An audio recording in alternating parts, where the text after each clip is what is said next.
तक और एक भजन सुनते हैं। आप सभी उपस्थित हो रहे हैं और श्रद्धेय श्री ज्ञानचंद चोपड़ा जी 200 रुपये मंच पर बैठे हम सभी को देके गए। आपका बहुत बहुत साधुवाद है, धन्यवाद है। आप और आपकी देवी जी दोनों उपस्थित हुए, सभा में कल भी आए थे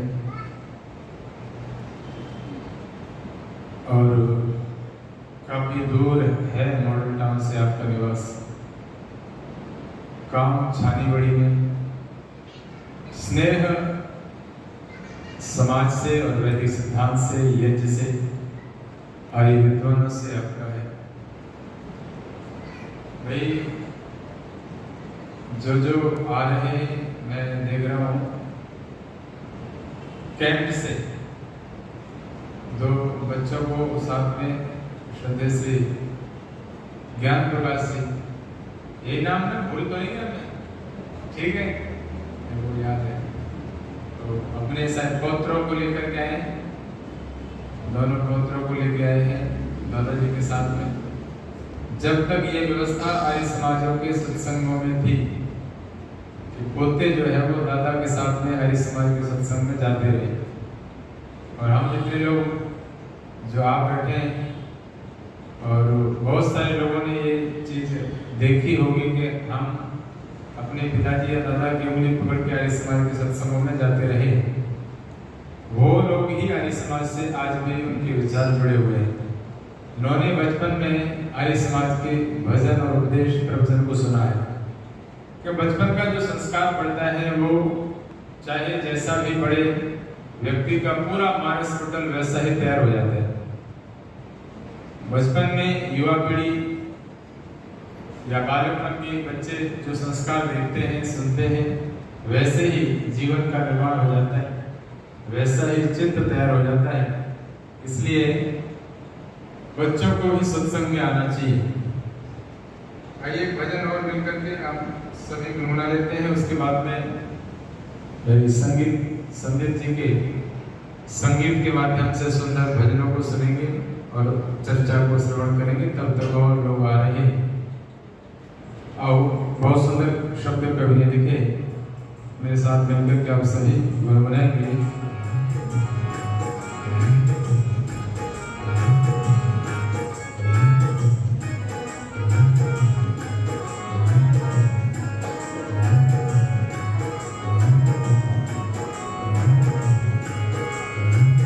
बशर जिंदगी में काम दूसरों की आया कर, बशर जिंदगी में काम दूसरों की आया कर, नेकी भी कमाया कर, कुछ नेकी भी कमाया कर, नेकी भी कमाया कर, कुछ नेकी भी कमाया कर। कांटा क्यों बनता है तो दूसरों की राहों में, मुस्कुरा के फूल सा बन बहारा की जाओ में। कांटा क्यों बनता है तो दूसरों की राहों में, मुस्कुरा के फूल सा बन बहारा की जाओ में। निगाहों में उल्फत का है, उल्फत कहते हैं स्नेह को, निगाहों में उल्फत का है, सुरमा लगाया कर, नेकी भी कमाया कर, कुछ नेकी भी कमाया, नेकी भी कमाया कर, कुछ नेकी भी कमाया कर। बशर जिंदगी में काम दूसरों की आया कर, बशर जिंदगी में काम दूसरों की आया कर, नेकी भी कमाया कर, कुछ नेकी भी कमाया, नेकी भी कमाया कर, कुछ नेकी भी कमाया। दूसरों के गम में हंसता कैसे ख्यालात है, मगर अपने गम में रोता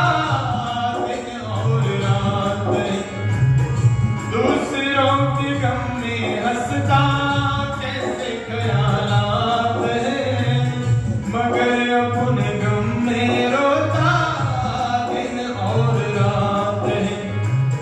बात है मजे की अपने, बात है मजे की अपने, गम में मुस्कुराया कर, नेकी भी कमाया कर, कुछ नेकी भी कमाया कर, नेकी भी कमाया कर, कुछ नेकी भी कमाया।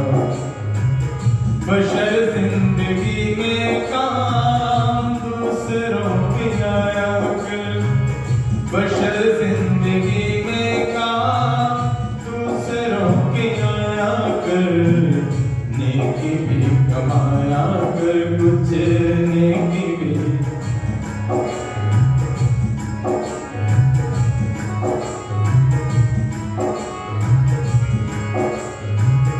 पहुंच कर न देखे आंसू आंख से गरीबों के, मारता है ठोकर उनको, मारे जो नसीबों के। पहुंच कर न देखे आंसू आंख से गरीबों के, मारता है ठोकर उनको, मारे जो नसीबों की।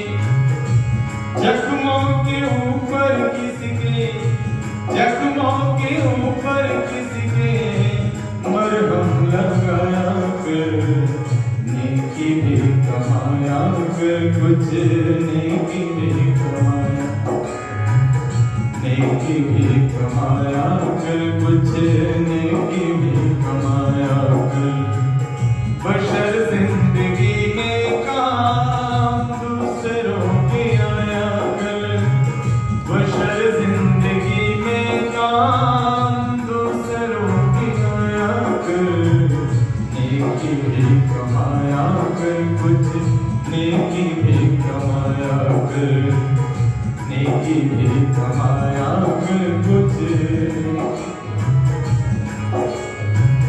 किसी पे मुसीबत उसके पास चल के जा सकता है, बुरा वक्त कभी तेरे ऊपर भी आ सकता है।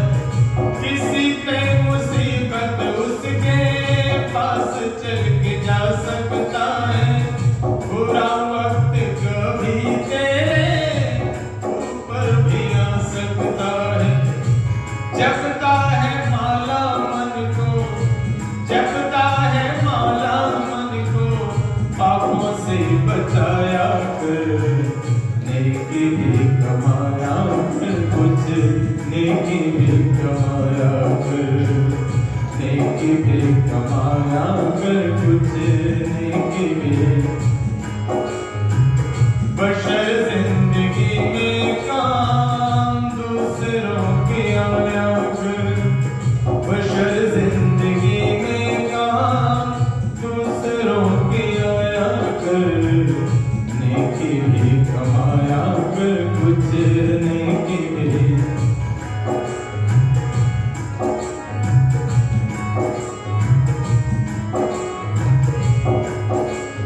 अंतिम लाइन में कवि ने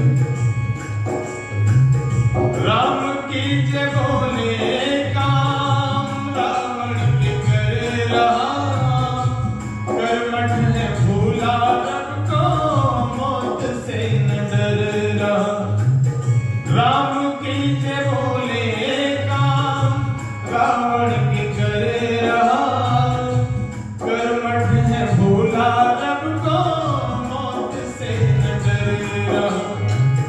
मर रहा जो भूखा उसको, मर रहा जो भूखा उसको, खिला करके खाया कर, नेकी भी कमाया कर, कुछ नेकी भी कमाया, नेकी भी कमाया कर, कुछ नेकी भी कमाया कर।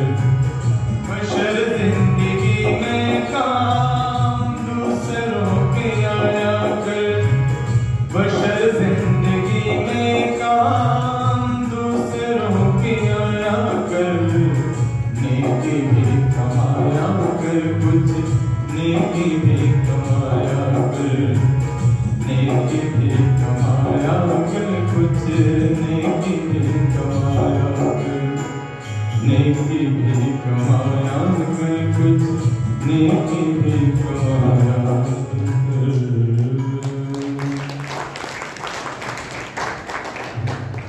जीवन मनुष्य का यूं ही जी रहा है।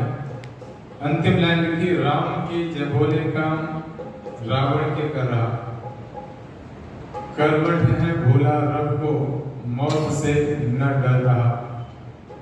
भगवान राम की इस देश में खूब जय घोष लगाए जाते हैं और मैं समझता हूँ आज से 20 साल पहले जो जय घोष राम के लगाए जाते थे, कहीं उससे ज्यादा जय घोष आज लगाए जा रहे हैं। और राम का, भगवान श्री राम का एक विशाल मंदिर भी तैयार हो गया। राम के खूब जय घोष लगाए जा रहे हैं। एक मंदिर तो अयोध्या में है, बाकी देश में बहुत सारे मंदिर भगवान राम के। भगवान राम की जय घोष लगाने वाले, राम कथाओं की कोई कमी नहीं, खूब भरमार है। लेकिन लोगों के जो चरित्र हैं वो राम से कितने दूर है।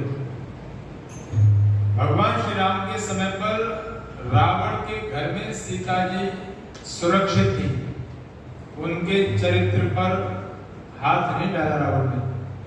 रावण के घर में, जिस रावण को दशहरा के दिन अभी हम 8-10 दिन बाद जलाएंगे, पूरे देश भर में बड़े धूमधाम से साथ जलाया जाएगा। राम भी बनेंगे बहुत लोग, राम लीलाएं होंगी, और इतना सब कुछ होने के बाद भी वर्तमान में जो अपने आप को राम कहते हैं, उन रामों के घर में सीता सुरक्षित नहीं है। पहले रावण के घर में सीता सुरक्षित थी, और आज जो अपने आप को राम कह रहे हैं, उनके घर में सीता सुरक्षित नहीं है। कितना पतित हो चुका है समाज, और फिर भी भगवान राम की जय घोष बोले जा रहे। चरित्र में एक भी भगवान राम का गुण नहीं आया। आओ हम भगवान राम की जब जय घोष बोले तो उनका चरित्र का देव दर्शन करें। जब हम रामायण की पुस्तक को पढ़ने के लिए बैठे, जब हम राम कथा को श्रवण करें, उस समय यूं ही होना चाहिए जैसे हम भगवान श्री राम के समक्ष बैठ करके कोई उनसे संवाद कर रहे हैं। मानिए कोई सत्संग नहीं चल रहा है, आपके पास में गीता पुस्तक है और गीता को पढ़ रहे हैं। गीता को पढ़ने के लिए जब आप बैठे हैं तो किससे संवाद हो रहा है? आपकी किससे बात हो रही है? भगवान कृष्ण से ही तो बात हो रही है। गीता का पाठ करते समय हम और आप भगवान कृष्ण से संवाद करते हैं। वाल्मीकि रामायण पढ़ते समय हम और आप भगवान श्री राम से संवाद कर लेते हैं। लेकिन क्या कितने अंशों में वह वाल्मीकि रामायण और गीता हमारे मन और हृदयों में, विचारों में, कर्मों में आती है? नहीं आती तो चिंतन करने की आवश्यकता है। रामायण को पढ़ करके, गीता को पढ़ करके उसको व्यवहार में लाने की आवश्यकता है। वर्तमान समय में विकट हालात बनते जा रहे हैं। कंस तो पापी था, और भाई कंस ने विशेष रूप से बहुत अत्याचार किए, लेकिन भगवान श्री कृष्ण की बहनों को पैदा होने के बाद मार दिया। कंस बहुत पतित था, गलत रास्ते पर था। रावण भी पतित था, गलत रास्ते पर था। भगवान राम के समय पर रावण के घर में सीता जी सुरक्षित थी, इतना पतित तो नहीं हुआ था रावण। कंस इतना पतित तो नहीं हुआ था जितना आज वर्तमान में मनुष्य हो गया है। कंस ने भगवान कृष्ण की बहनों को पैदा तो होने दिया, पैदा होने के बाद मारा, लेकिन आज भी बेटियों को गर्भ में ही मारा जाता है, मारा जा रहा है। सुधार हुआ है, लेकिन बहुत सारे गलत कार्य अंदर खाने अभी भी चल रहे हैं। मीडिया में व्यसन आते हो, लेकिन मनुष्य ये पाप आज भी कर रहा है कि बेटियों को गर्भ में ही मरवा रहा है। चाहे बहुत सरकार ने सख्त कानून बनाए हैं, लेकिन फिर भी ये कार्य चल रहा है। हमें महापुरुषों के इस जीवन के चरित्र को पढ़ करके अपने चरित्र को पवित्र करने की आवश्यकता है। आओ आप सब उपस्थित हो रहे हैं, कुछ युवा साथी आ रहे हैं, बहुत सबका साधुवाद है, सबका धन्यवाद है। कुछ बहनें बेटियां भी हैं और जो भी युवा साथी आ रहे हैं, बहुत साधुवाद है। सौभाग्य का पल आपके हमारे जीवन में है कि हम ऐसे सत्संग को सुनने के लिए बैठे हैं। पूरी धरा पर आर्य समाज के मंच से अतिरिक्त कहीं पर भी ऐसा सत्संग नहीं होता जो सिद्धांत यहाँ परोसा जाएगा, जो चर्चा यहाँ परोसी जाएगी। केवल कर्मकांड तक नहीं, जो जीवन को पवित्र बनाने की बात यहाँ सिखाई जाएगी। तो बच्चों को, जो आप साइंस पढ़ रहे हैं, अन्य विषयों को पढ़ रहे हैं, उन विषयों से जुड़ी हुई चर्चाएं यहाँ पर होंगी और वो आर्य समाज के मंच से होंगी। हर प्रकार के विषयों पर चर्चा यहाँ मंच से होती है। राष्ट्र से लेकर के जीवन पर इन सारी व्यवस्थाओं की चर्चा यहाँ सुनने को मिलेगी। आओ सभी का स्वागत और धन्यवाद करते हुए अब मैं निवेदन करूंगा श्रद्धेय भाई संदीप आर्य जी, उनके भजन और उपदेश से हम अपने जीवन को पवित्र बनाने का प्रयत्न पुरुषार्थ करेंगे। भाई संदीप आर्य जी।